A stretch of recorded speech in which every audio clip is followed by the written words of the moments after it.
Let's jump right into today's explainer, where we are totally unpacking a biological reality that completely shatters a super common misconception about albinism. You know, when we hear the word albinism, a very specific monochromatic image usually pops right into our heads, right? But the actual science behind this condition, the genetics, the environmental factors, the whole shebang, it creates this incredible spectrum of hair colors. It's so much more complex and, honestly, just way more beautiful than a simple lack of pigment. So we're going to explore the really surprising biology behind golden, yellow, and reddish hair in albinism. So let's start right here with the core assumption. Does albinism always mean stark, pure white hair? Well, it's really easy to assume albinism basically operates like a genetic on-off switch, right? Like pigment production is just turned all the way off. But as we know, nature literally rarely works in absolutes. And here's the reality. Albinism absolutely isn't an absence of pigment. It's actually a spectrum of reduced pigment. Instead of just completely stopping production, the body's actually often still creating these tiny, trace amounts of melanin. And when those trace amounts mix with the natural protein structure of the hair itself, it creates these gorgeous warm shades, golden, yellow, and reddish hues. In fact, this is incredibly common, particularly for people of African or Asian descent with albinism who frequently have yellow, golden, or reddish hair rather than plain white. It's absolutely not an anomaly, it's a totally standard variation of the condition. Section 1. Genetics of golden hair, the dimmer switch effect. To really grasp why we see these vibrant golden hues, we've got to zoom way in, right down to our DNA. So rather than a broken light bulb that just won't turn on, think of melanin production more like a dimmer switch in your living room that's been turned way down, but not completely off. The current is still flowing, just at a much lower intensity. And to understand that dimmer switch, we really need to meet the main character of our genetic story here, tyrosinase. Basically, tyrosinase is the primary worker enzyme that triggers the very first steps of making melanin in the body.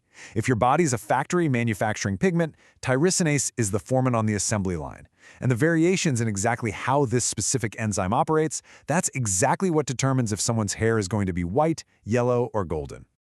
Now, when we break down the genetic subtypes, the nuances become incredibly clear. Look at the OCA1A subtype. There is a complete lack of tyrosinase activity here. Zero pigment is produced, which results in that stark white hair that really doesn't change over time. But then with OCA1B, there's residual enzyme activity. That means our dimmer switch is actually slightly on, allowing warmer tones to emerge as a person gets older.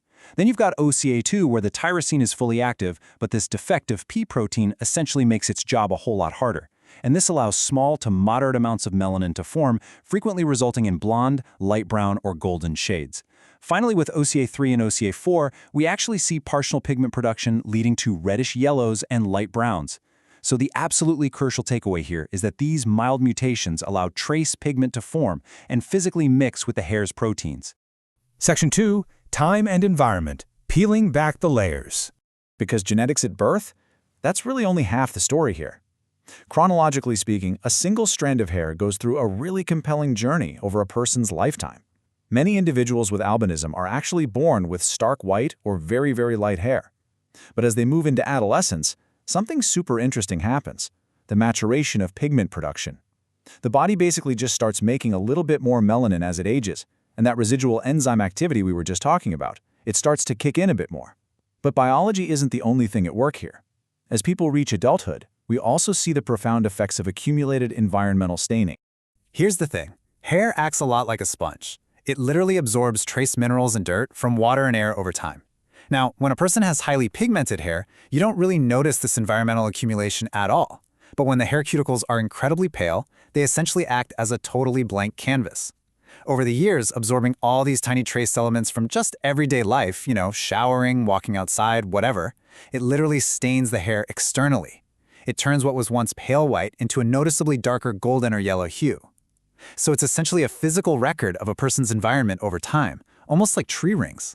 It creates this beautifully fascinating intersection of internal biology and the external world. Section 3. Across the animal kingdom, a universal phenomenon.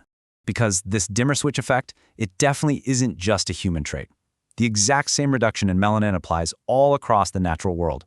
We see it documented in mammals, birds, reptiles, amphibians, and even fish. It spans the entire animal kingdom. The genetic mutations that slow down or block melanin production are basically universal biological mechanisms. And just like in humans, animal albinism behaves really similarly. It rarely means a perfect, pure white across the board. Depending on the remaining pigments they possess, animals with albinism often end up with golden, straw-colored fur, feathers, or, get this, even scales.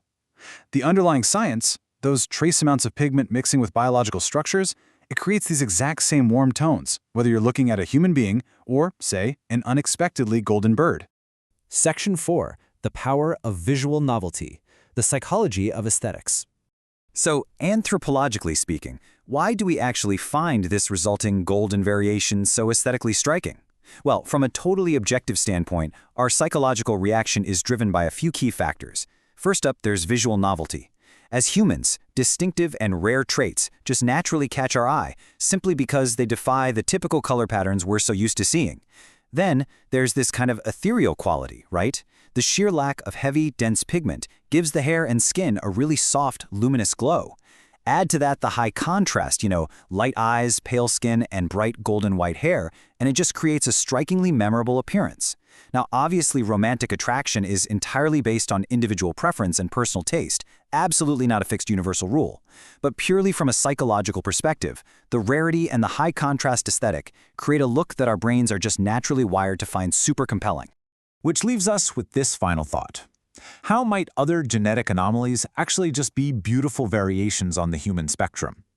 When we finally strip away the myths and look at the actual science, the genetics, the trace pigments, the environmental timeline, we see that albinism isn't an absence of color at all. It's a complex, glowing, golden reality. It really makes you wonder what other incredible variations we completely misunderstand just because we haven't looked closely enough at the science. Thanks for joining me on this explainer. Keep questioning the surface of what you see, and I'll catch you next time.